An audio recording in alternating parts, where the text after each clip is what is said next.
Good afternoon, everybody. I'm Tom Jackson from the Virginia Foundation for the Humanities. Here to introduce Calvin Schermerhorn, a historian of 19th century America. He received his PhD from the University of Virginia in 2008, and then joined the faculty of Arizona State University. His first book, Money Over Mastery, Family Over Freedom, tells the stories of enslaved people in the Upper South who used market strategies to defend their loved ones against sale and forced separation. I have to quote a wonderful sentence from that book. Quote, "As the modernity of slavery worked remorselessly through an intensifying market, hungry for bodies and the labor of slaves, enslaved people sought to defend blood kin from the worst aspects of the market by participating in it." Through these detailed life stories, Calvin shows how these slaves often made alliances with white patrons, often in conflict with other slaves. He brings to maturity, I think, two trends in slavery studies. First, slavery was not a feudal or a pre-modern or a paternalistic institution, right? It was part and parcel of liberal market capitalism. Second, enslaved peoples themselves not only built communities or carried culture, they were market actors and participants in far-flung networks of negotiation and support. Calvin's second book, Rambles of a Runaway from Slavery, is the long-lost and recently found autobiography of Virginia-born Henry Goings. Goings escaped in Alabama from slavery in the 1830s, sojourned to Canada, and bore witness to the Civil War and Reconstruction. His talk today is part of the next book, The Business of Slavery and the Rise of American Capitalism, due out in the next year or so with Yale University Press. The book promises to place the interstate slave trade at the center of American commercial development through analyzing particular business firms. The creative geniuses behind market capitalism and the revolution of the market and modern democracy were fast at work, he says, disarticulating African-American families. His current book project, yet third, United States Slavery, A Family History, is under contract with Cambridge University Press, and it's my great pleasure to present to you Calvin Schermerhorn.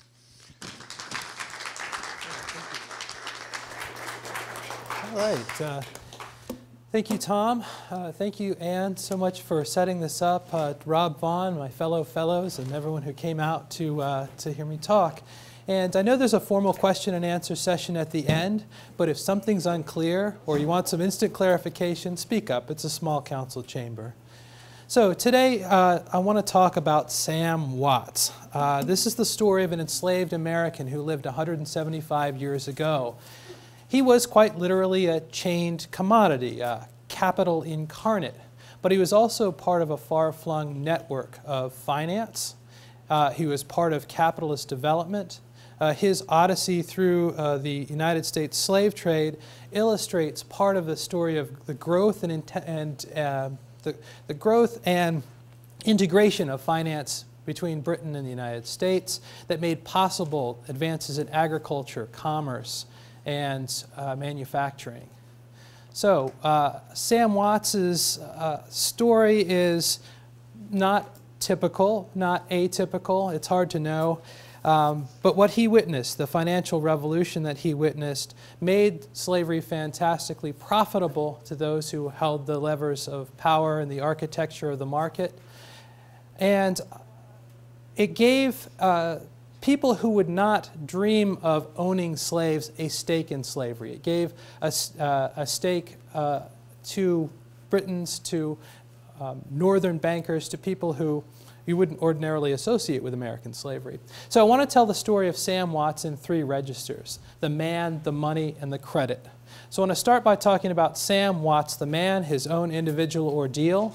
I want to talk about the money that purchased him, and I want to talk about the credit that allowed his body to be mortgaged. So of Samwats, the man, we know very little about him except for the financial records they left behind.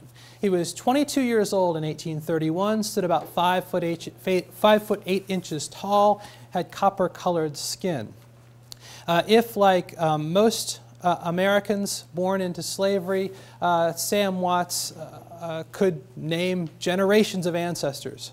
He could probably name a couple of African ancestors as well. He was trained as a cooper or barrel maker in his corner of the Tidewater, and his world was turned upside down in 1831 when a purchasing agent named Benjamin Parks appeared and handed his owner $450 in Virginia banknotes for title to his body.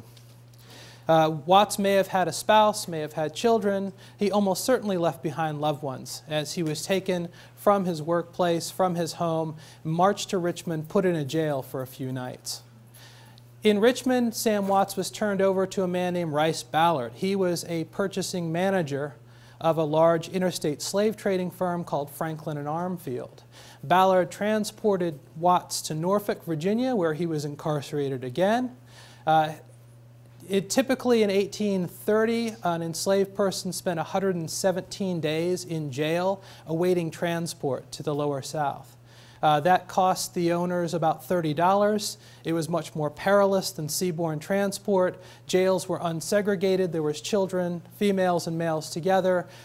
These jails were horrible breeding grounds for infectious diseases like measles. Watts was packed aboard a ship, a merchant schooner called the Industry. I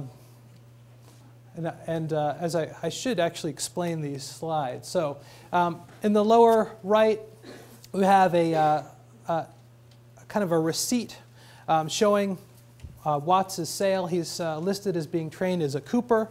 With him were 10 young people marched to Richmond. They had old Virginia names like Lightfoot, Pender, and Spruill. Up in the top corner is some part of the accounting ledger. Rice Ballard kept track of people by listing their name and the prices paid for them. So this is your brutally simple slave trader's accounting. Here's Samwats listed as a cooper, $460. It was $450 his purchase price, $10 commission to the purchasing agent. Ballard paid them a fixed commission so they wouldn't bid up the prices too high. They wanted to fill his coffers without going bankrupt. Watts was packed aboard the schooner Industry from Norfolk. He was packed aboard a ship that had 107 tons of cargo space with 134 other human beings. Calculating that out, he had 32 cubic feet of cargo room. That's about the dimensions of a coffin. He spent 21 days aboard ship. That was about 2 days longer than the average voyage from Norfolk to New Orleans in 1830. And at the levee in New Orleans, he was met by a man named James Franklin. James Franklin disembarked the captives from the Industry and marched 135 people off to another jail. Samwats didn't languish long in prison, in jail. He was purchased a few days later by a man named Edmund Forstall. This is actually, sorry, getting ahead of myself. This is actually the slave ship's manifest. You can find this online. You don't even have to pay for the service. It's on Ancestry.com. You can see how people are listed in neat rows. Federal law required each shipper of enslaved people in coastal waters to fill out a form like this. There's Samwats, once again, number 14, age, height, skin color, and they're all shipped, consigned by Rice Ballard and Company to his partners in New Orleans. So Samwats was sold by Franklin and Armfield, and for $950, a gross profit of over 100%, he fell into the clutches of Edmund Jean Forstall. Edmund Jean Forstall was a banker, a merchant, one of the New Orleans elite. He was building the Louisiana sugar refinery at the time. And so soon after Watts was purchased, he found himself on another boat heading back down the Mississippi River, and he was put to work in the Louisiana sugar refinery. And Watts, it was a barrel maker, but if he didn't fashion his barrels to be watertight and of a certain specification, he might find himself tossed in among field workers. Sugar was among the most dangerous, arduous agricultural enterprises in the United States. Sugar workers typically died much more quickly than their colleagues in cotton.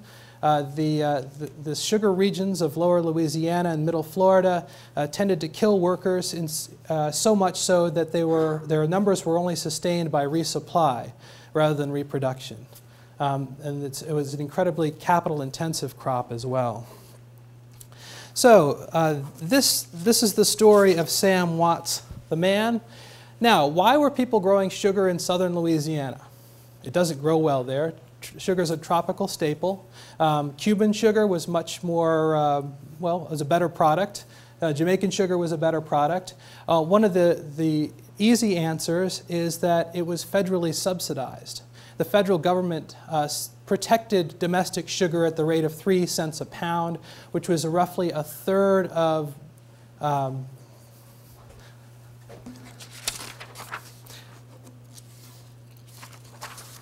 sorry, it was roughly a third of the price of Jamaican sugar. So you've got a region where sugar doesn't grow very well. In 1828, South Carolinians were howling that the Tariff of Abominations was destroying their economic interests while protecting other people's interests. In southern Louisiana, they were cooing in admiration of Henry Clay and his American system. They liked the sugar tariff. It kept them in business. Now, Forstall himself calculated that this sugar business was growing very rapidly. Between 1827, 28, and 1830, he thought capital invested in Louisiana's sugar industry rose from 34 million to 50 million. The burden of work that fell on the slaves rose quite a bit. About 21,000 sugar workers were estimated in 1827-28 to 36,000 in 1830. Forstall also innovated in the sugar industry by sort of hiring the best French talent to help refine the sugar. The United States also, sorry, I want to say that the tariff protections mirrored a credit expansion that tipped the state's agriculture towards sugar. Louisiana's 1820 sugarcane crop was valued at $2 million and its cotton crop was at $7 million. By 1829, sugar was worth more than $6 million. The cotton crop had sunk down to $2 million. So here's the kind of economic advance. There was a free produce movement at the time where shopkeepers wanted to source their sugar from non-slave industries, but it was very, very small. So think of the sort of fair trade coffee today versus, Starbucks or, something like that. Americans loved sugar. Britons loved sugar. British workers at the time considered it a cultural right to put sugar in their tea to sweeten it. If you mentioned Bordeaux to an average American, they wouldn't think wine. They'd think sugar because it was a huge sugar refining city. So Americans couldn't eat enough of this stuff. So in addition to sugar being this federally subsidized, very popular industry, there were other considerations that Samwats witnessed. This map representing areas in which enslaved people, areas of slavery in 1790, areas of slavery in 1830. As we know from Bill Freeling's work and the work of others, there are many different regions in the South. The slave trade gave different regions within the South different reasons to hold on to enslaved people or to hold on to slavery. It gave a tremendous transfer of wealth from the lower Mississippi Valley to the Chesapeake, where most enslaved people were from.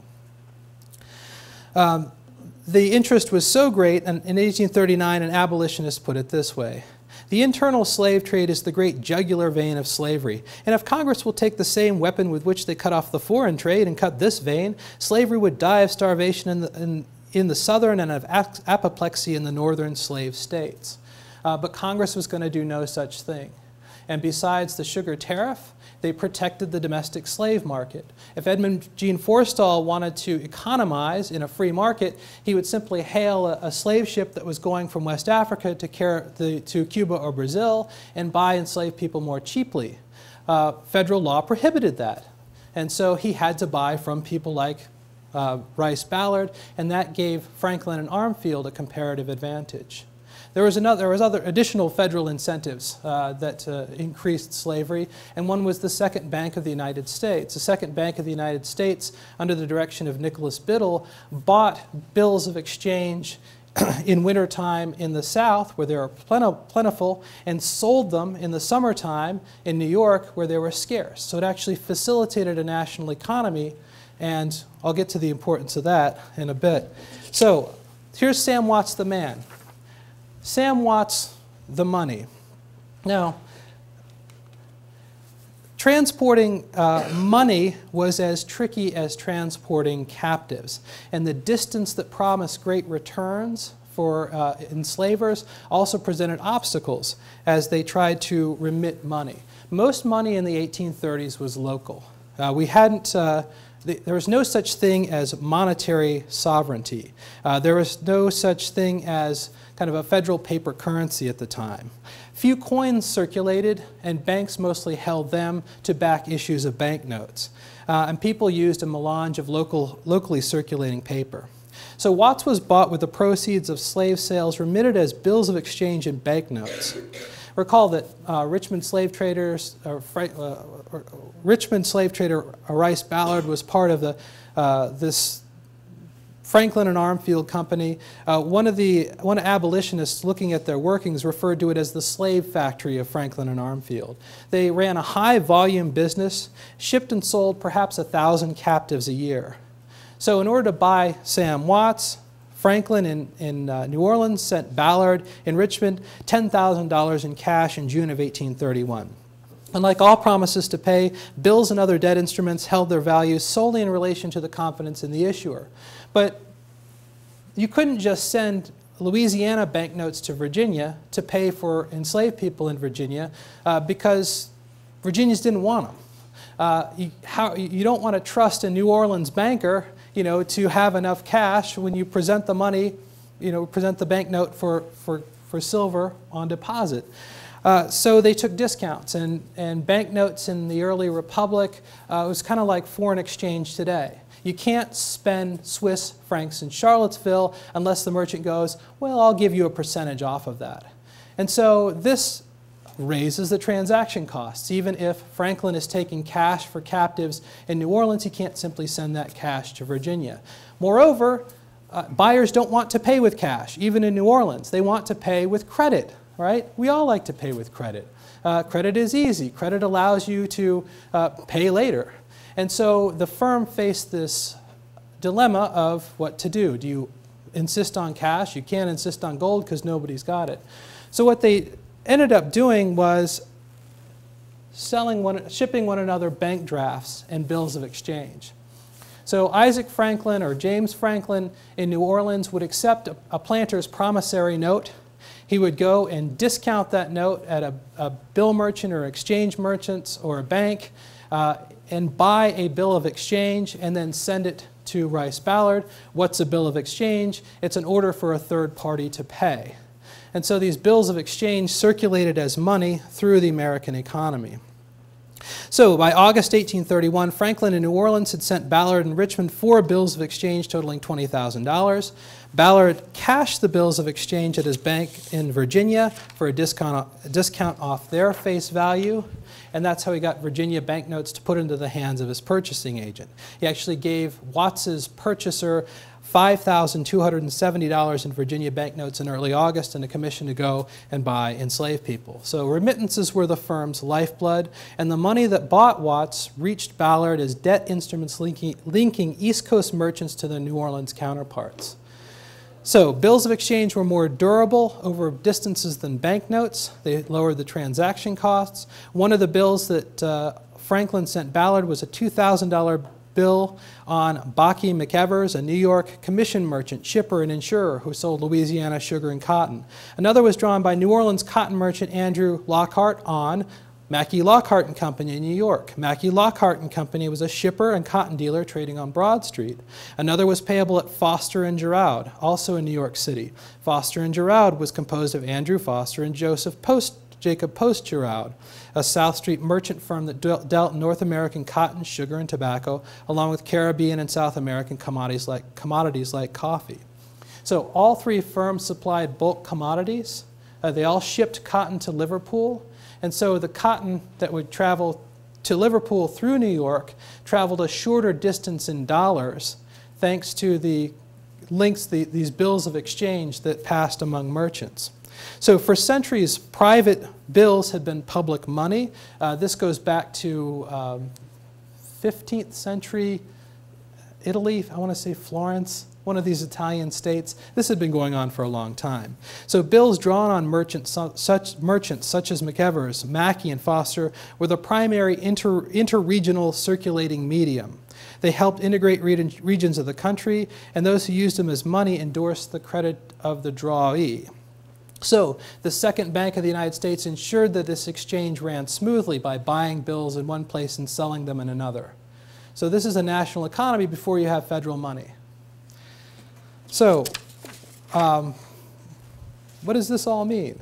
Well, it means that the slave trade, too, thrived on the exchange of domestic bills. It wasn't just cotton, it wasn't just textiles, it wasn't just whatever's circulating through the arteries of trade. It was enslaved people. And Franklin assured his partner in Virginia that the bills he was sending were the best commercial paper available. Exchange is extremely scarce and at lower rates than I've ever known, Franklin informed Ballard in late October 1831, about the time Watts was shipped from Norfolk.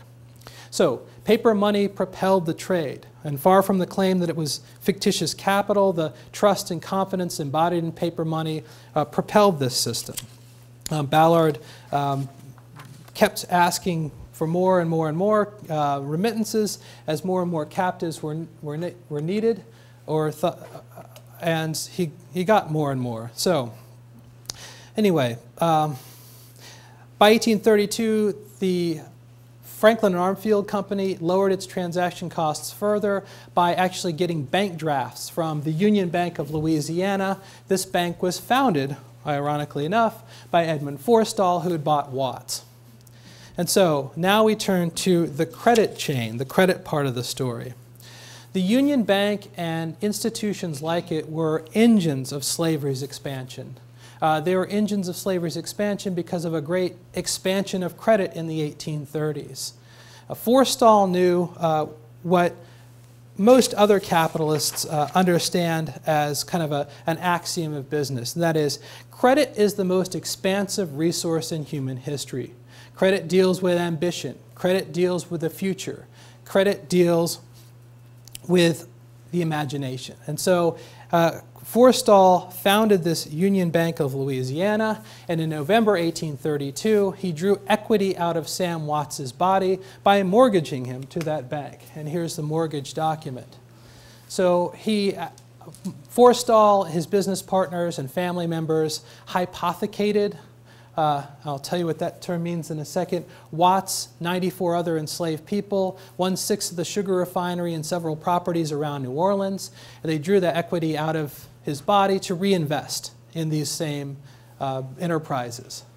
So hypothecation is this kind of halfway mortgage. If you mortgage something today, you kind of have to turn that deed over to the bank.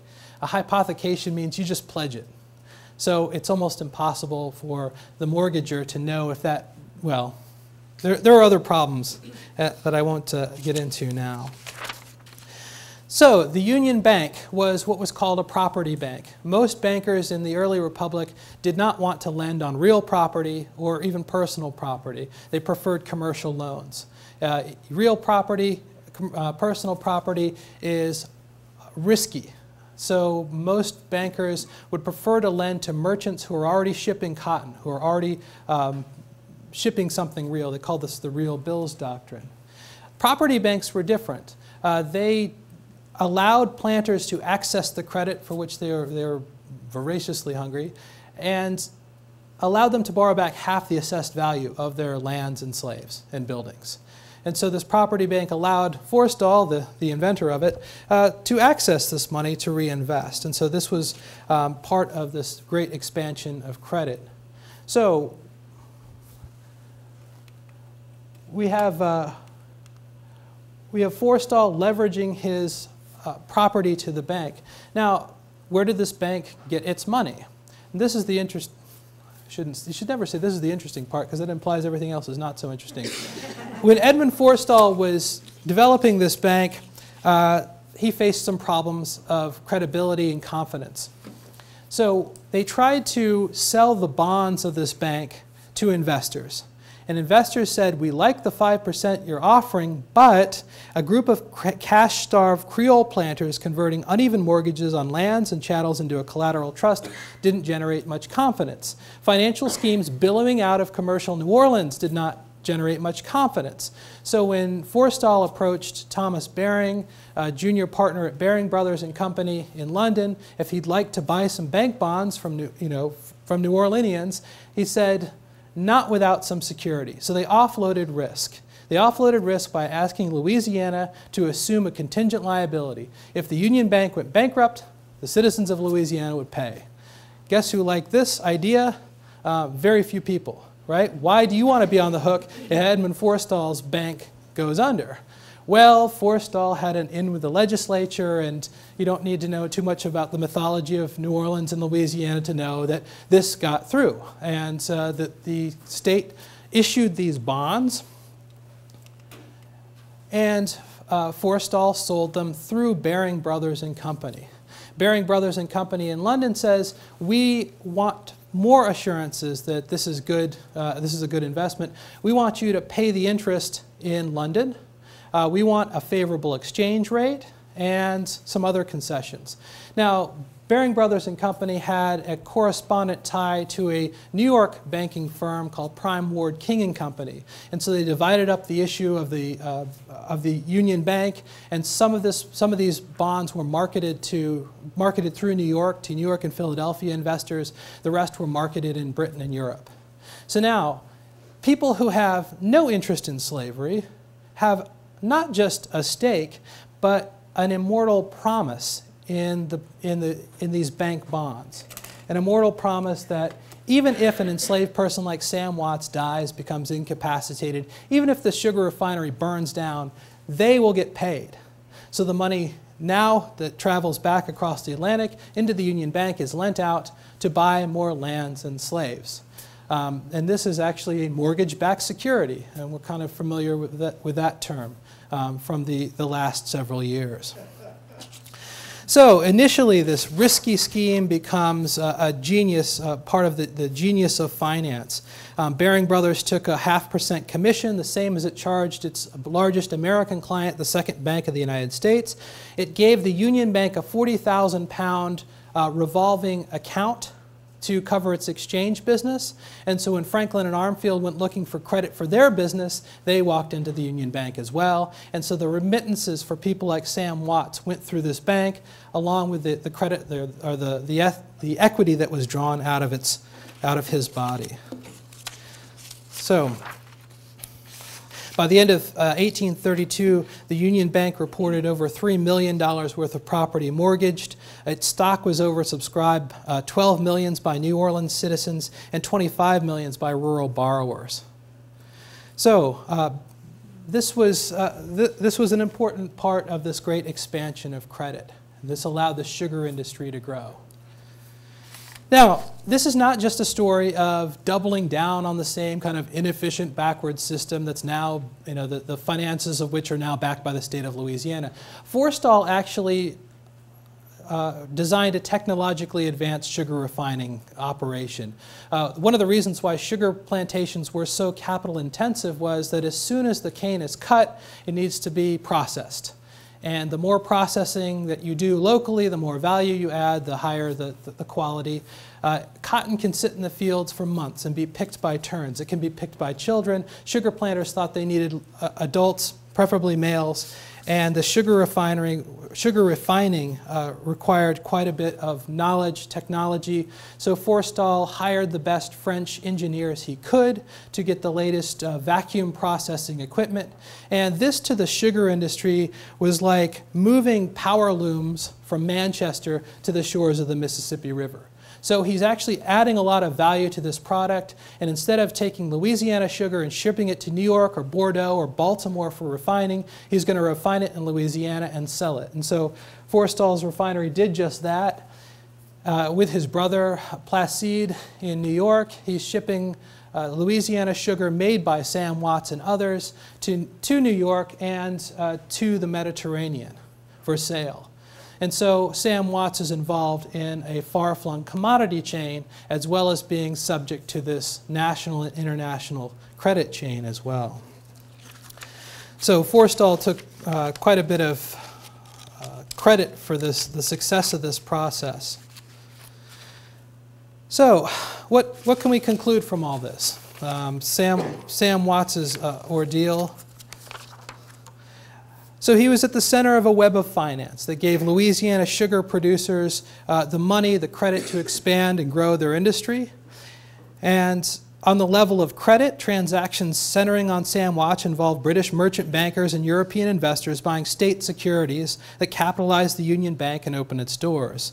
It was a revolution in finance that gave non-slave holders not only a stake in slavery, but that immortal promise of returns based on it.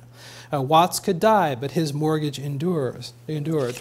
So bondholders in Philadelphia, New York, England accessed the value stored in Watts's body. And just like the sugar they sold, slavery was hidden deep in the supply chain.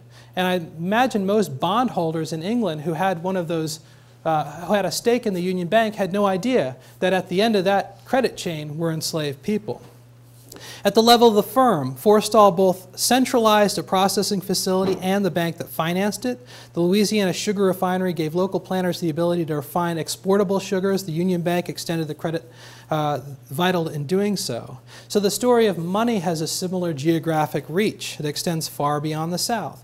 The most successful slave traders were business insiders who bought and sold domestic bills of exchange. And their biggest challenge wasn't the brutal business of putting people aboard ships, it was trying to pay for the process. And they did so through this elaborate means. Transactions centering on Samwats illustrate the creativity and ambition tied to slavery, along with the development of supply chains and networked interests.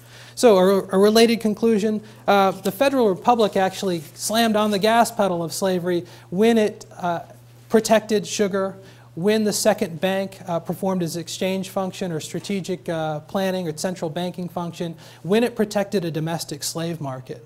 So these were all well, this is a story of Jacksonian entrepreneurialism rather than kind of Jeffersonian vision. Where does that leave us? Well, the lifelessness of financial paper contrasts with the humanity of Watts and the other +250,000 African-descended Americans who crossed state lines in the forced migration of the 1830s. The violence done to their bodies and the social worlds they inhabited resounded down the generations. I don't know what happened to Samwats. And it's likely that he didn't survive his mortgage.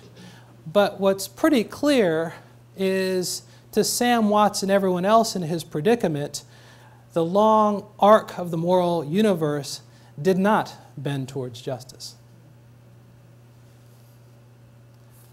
So I invite your questions.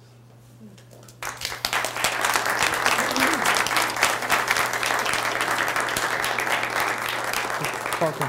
So, Calvin, are you saying that none of the abolitionists figured this out? I mean, they didn't follow the money, so I'm thinking about like divestment from South Africa. Right. They didn't know, but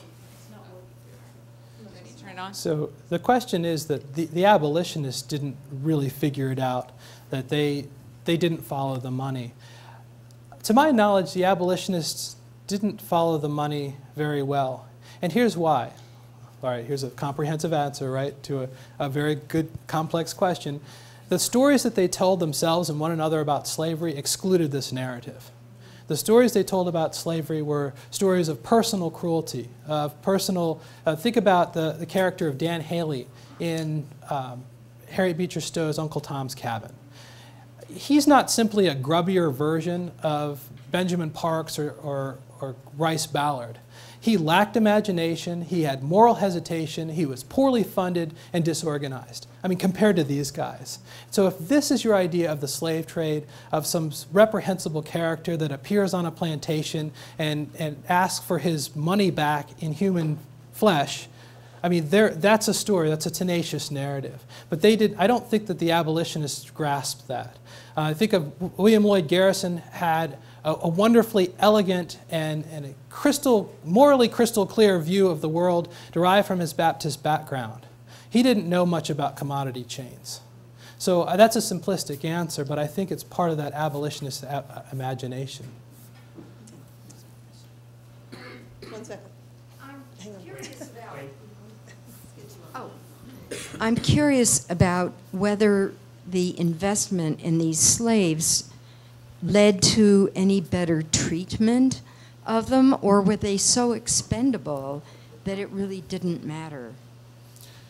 So, yeah, were they so expendable that it didn't matter? Well, here's the thing. If you have to meet your debt service, you have to meet your debt service. And so if that means increasing violence, increasing cruelty, the poor treatment of slaves seemed to be commensurate with that obligation, if you have to meet your margins. Now, most of these enslaved people who were hypothecated were adult male workers, who were people who had market value. So yes, the inclination would be to see them as assets you don't want to destroy, but I want to say the death toll, but maybe that's it, continued. The perilous, the dangerous conditions in these sugar fields continued after these mortgage banks were in place, and then after they went bust as well. Yeah, I've wondered if the same thinking applied to transporting Africans into slavery and the just incredible conditions they endured, but so many people died. And you think, wouldn't they have treated them better? Yeah. Because there was an investment in them? I mean, just stepping back from human issues here.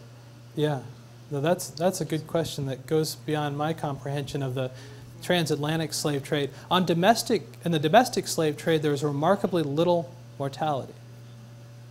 I think that's because of the relatively short duration of the voyages and some other things. But it's much more dangerous to be in jail on either end of that second middle passage than on the ship. You're helping us look at this shift in the economy of the South from tobacco, North Carolina, Virginia, and so forth, down to the phenomenal profits to be made in cotton, and in Louisiana, especially in South Florida, in sugar.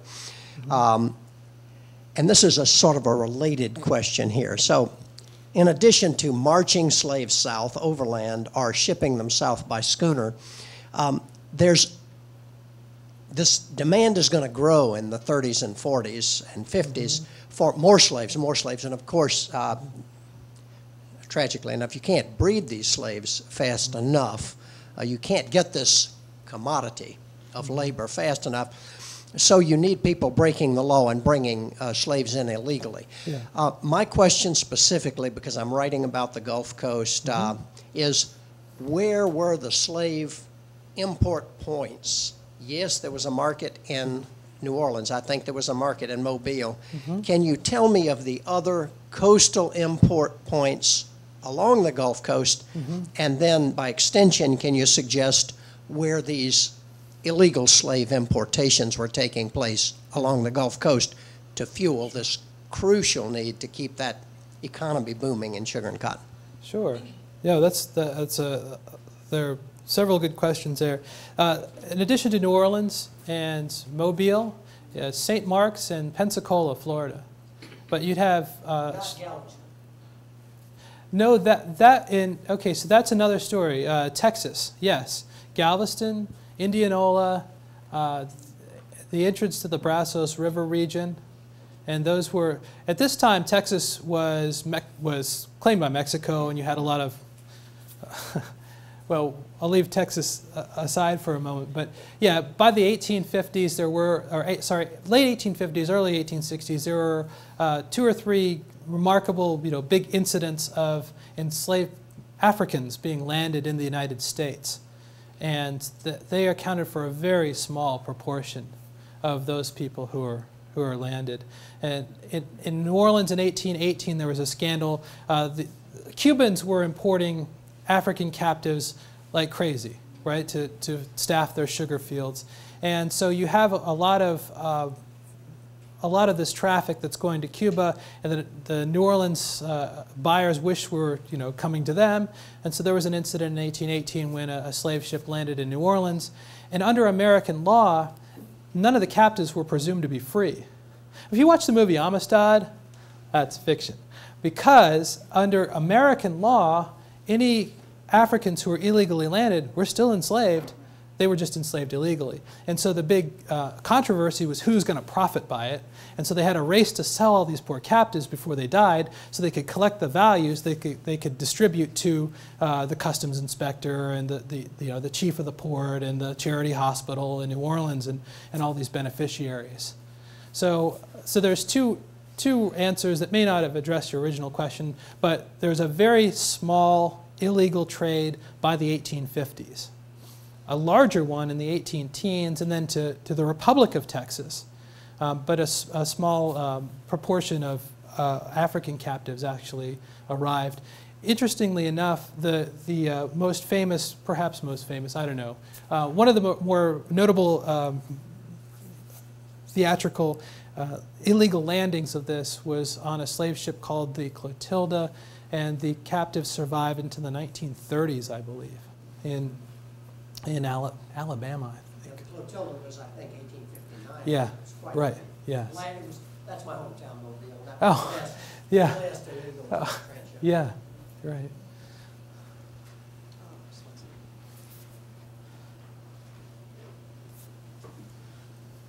So I was interested that you said that the slaves were held or incarcerated for 117 days. So who worked out the arrangement just to hold people there? Was it something more than just slaves could be held there, or like debtors, or, I mean, that just seems like a very it definitely has shades of today as well. Yeah, and historian Walter Johnson calls this the carceral landscape. It's not just the jails, but also plantations and just a whole industry dedicated to basically incarcerating African-descended people, right? So yes, these jails were typically porous. They were a jail, porous, private. I could try and think of another alliteration on the P, but they were filthy hives of disease, and they were very dangerous places. And so yes, you'd have people who were criminals, all right? We'll leave it at that. People who were mentally ill who were incarcerated because there was no other social service for them. People who were enslaved, people who were kidnapped. This is an area ripe for investigation. Many people, again, who had no interest in plantation slavery, as we use our imagination and ask, what does slavery look like, would run private jails. So if we think about the prison industry today, and the subsidies that go into private incarceration facilities, this is nothing new in American history, only we hope there's some regime of regulation, because in this day and age there wasn't. You're thinking about an age in which there's very little state or government oversight of these facilities. When did it begin, just roughly this? When did it begin? When did the prison industry begin then? I don't How long know. before this period? I don't know when the prison industry began, but I do know that this firm, Franklin and Armfield, had its own private jails, plural. There was one that's actually a monument today on Duke Street in Alexandria. That's there. I think there's still a plaque there, and there's some photographs from when its successors, or the successor businessmen who use it, slave traders who used it, were there's some Civil War photographs of this facility. It's a dungeon. Franklin and Armfield segregated captives by gender, but very few public jails did at that time. So, yeah, Tom. Yeah, so many questions, but one that sticks in my mind. Gavin Wright once speculated the connection between political economy and politics by pointing out that the price of slaves rose dramatically in the 1850s, and much of that value in the price was kind of speculative and therefore contingent upon a sense of whether this institution had a future or not. Yeah. And this is a whole ramifying system beyond the planters. Do you see values in mortgage-backed securities fluctuating along the lines of political sectional crises? Yeah. And because that, you know, that would point, it could point in the direction of solidifying union, you know, Yeah. but it also could point to secession. Yeah, that's an interesting question. This mortgage-backed security scheme backfired in a big way for the South. So the Union Bank of Louisiana, the Citizens Bank of Louisiana, banks in Mississippi and Florida all sold these bonds to foreign investors in the 1830s to raise money for the system. Now, in 1837, there was a financial panic and a cotton crash a few years later, and financial hard times in the early 1840s. Louisiana had to step up and assume its contingent liability when it forced these banks to close in the early 1840s. And instead of paying their debts, Louisiana said, well, we'll redeem these bonds in exchange for, you know, your tax bill. And so these bonds that Baring Brothers and other companies marketed were suddenly, like the aftermath of the current recent crisis, essentially worthless. And in Mississippi simply reneged on their obligation. They said, "Oh well, you know, there's no good reason why we should pay back our debts," because the politicians were looking at domestic issues. They were looking at voters who were now debtors who had no way to pay their debts, and said, "We just won't, you know, we won't pay up. You won't pay up." So that's fine in 1837 or 1844, but in 1861, when the newly seceded states of Florida and Mississippi are looking for backing for their war against the United States, the British investors with a long memory said, no way are we going to buy your state securities. So that's the long-term thing. Yes, these bonds fluctuated, but they just rose and rose in value until that financial crisis. And then, well, you know, it's who's going to pay? And this is where the Texas connection comes in, because so many people fled to Texas that one historian calls it the biggest republic of deadbeats or something like that. The newest, I don't know, that's Scott Reynolds Nelson. He has a much more artful turn of phrase. Is this really on? Yes. Okay, because I haven't heard it every time. I thought that there was something in one slide, this is a comment rather than a question first, was the most eloquent part of the written transmission of your messages, and that was the ad for the patent loaf sugar, in which it said it was free from blood, Yeah. Right. yeah, blood, clay, or other impurities.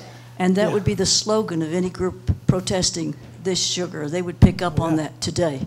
Yeah. And I wondered if you could tell me, this is a more general question, but I think since you know about these things, you might know the answer. When did product boycotts actually begin? And where did this small one originate? Yeah, so the history of the sugar boycotts goes back to England. And the poet Southey, I'm going to mispronounce his name, Southey, is called English tea the blood-sweetened beverage. And it was, I believe it was in the 18 teens or 20s. Someone with a better knowledge of this is going to have the answer. But yeah, the English poet Southey said it's the blood-sweetened beverage. And that was part of a consciousness in England in advance of the abolition of slavery in the colonies. About the time, yeah, about the connected to Wilberforce, connected to the abolition societies, where they tried to boycott sugar that was grown by enslaved people. But in the United States, it was... In the United States, there were merchants. One of the most notable is David Ruggles, who ran a grocery in New York, and he had a sign in his window in the 1830s: "We do not sell sugar grown by slaves." But it was a very, very small. Americans, well, all right, I'll save you the commentary. But most Americans didn't care where their sugar came from because they didn't associate it with the story. I mean, ask yourselves, who made your clothes, right? Who made the garments you're wearing, and what kind of conditions do they work in? Well, that's why the free from Right. blood Yeah. phrase stands out. Right. Yeah, and if you have to advertise that, right? Wow. No, that's good. And this is in a New York newspaper, too. It's not, yeah, good question.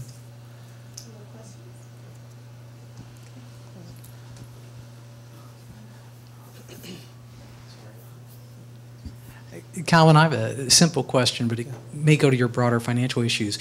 You had mentioned that Samwats, the price basically doubles between the Chesapeake and Louisiana. Is that normal, and how does that compare to the prices in the Caribbean at the period? Yeah, so I don't know the prices in the Caribbean at the time. Yes, it's normal in the 1830s to have that large price spread. The prices fluctuated, and it's tough to get a handle on. But yes, that was why this was a bonanza for those firms. The reason why I don't emphasize it that much, Samwats was bought for $450, sold for $950. Wow, $500 profit, is because of those transportation, all the costs of incarceration. Because this firm failed to vaccinate a lot of captives, it was like company policy to vaccinate people against smallpox, right? Not a lot of expense involved in that, but they failed to do that, and so they had lots of people die in their jails. And this firm was actually got in trouble with this in Natchez. They ran this huge sales operation called the Forks of the Road outside of Natchez, and after their human chattel, products came down with cholera and started dying, they started burying them, and they started burying them in the bayous and just shoddy midnight affairs, and townspeople found out, and they linked it back because they were wearing this company clothing that they were issued back in Alexandria, and they got into big trouble. So a roundabout answer to that is yes, the prices were roughly double in this time and place. The transaction cost took away a lot of that, and then the just heartless cost cutting of failing to inoculate people and cramming them in these jails also cut into the bottom line. See some of the problems of talking about the financial history of something like this. So maybe one last question? You all have been very, very patient. Okay.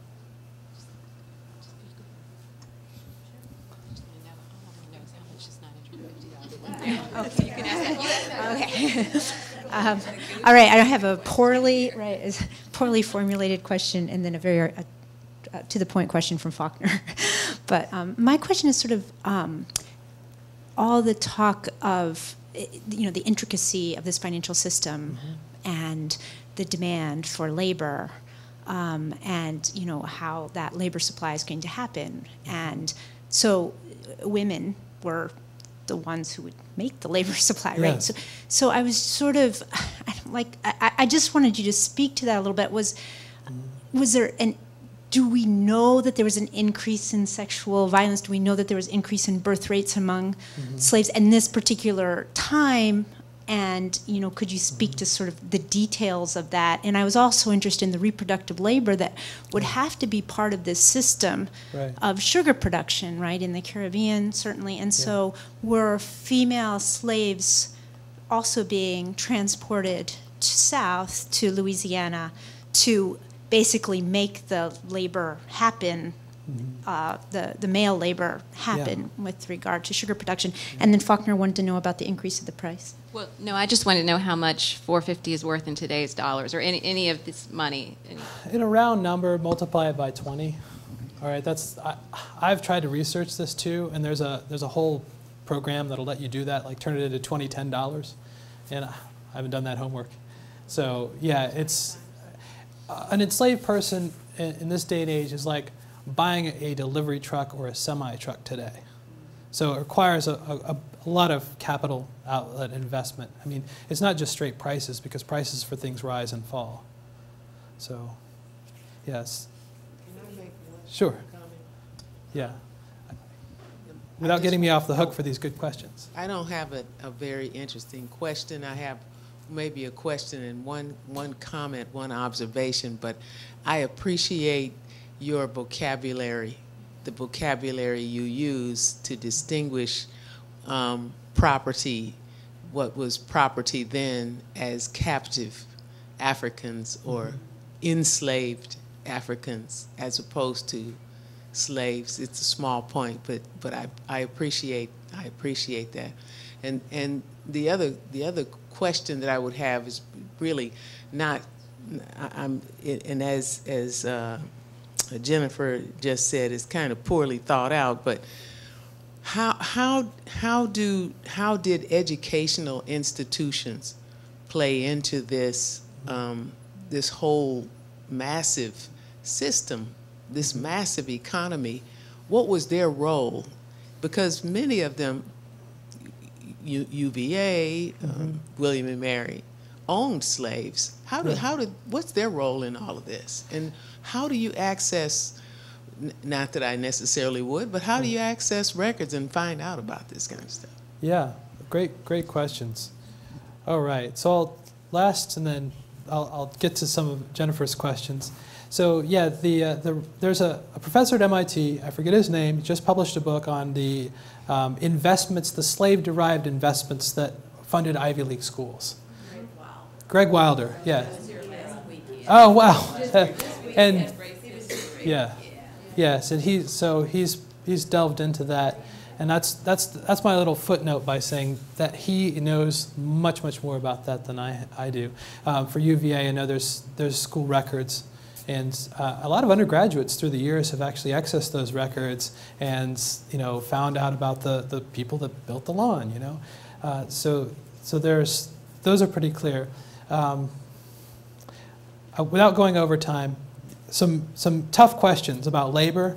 So most of these financial strategies were short or medium-term strategies. They don't account for the long reproductive cycle of human beings. And so most of the sugar planters wanted male captives. They wanted them now, and they didn't care much about the future because they weren't in the business of family planning. When slaveholders intervened or tried to intervene, they tended to destroy families, not to create them. So this mythology of slave breeding is, I don't want to say a product of the abolitionist imagination. There's a new book on the subject came out last year by Greg Smithers at VCU, and he's got some answers to this as well. So to the extent that reproduction was involved, it tended to work against enslaved people's strategies. Because you take someone's mother, you take someone's caregiver, there's a social toll to be had. That said, there's a kind of a rough way to quantify that, and that is in the 19th century, fertility among enslaved Americans tended to go up, except in those peak years, those peak slave trading decades of the 1830s and the 1850s when it actually dipped. So slave trading actually interferes with family and reproduction, and so enslavers are not that foresighted, they're not that resourceful, they don't think that in those long term. Not long term. The issue of sexual violence is one that was very much at the heart of the slave trade. And these guys, Franklin and Armfield, this slave trading firm, they're actually pimping for one another. And they're in their correspondence, they're saying, when will you send my fancy maid Martha, my Charlottesville girl? Actually, this is one of the women who was traded. And she would be sent from Alexandria to New Orleans, to Natchez, and then back to New Orleans, and back to Alexandria, and then back. And these women show up on the shipping manifest as 16 years old or 18 years old, and they were offered, actually, they were called fancy maid, offered for sexual exploitation. And so it's hard to speculate on what their traumas were without knowing the details. And this is another thing that's under-researched. But these guys behaved, I think, like sort of, well, we're out of time. Well, I'll let that suffice. So thank you so much, everyone. These are great questions.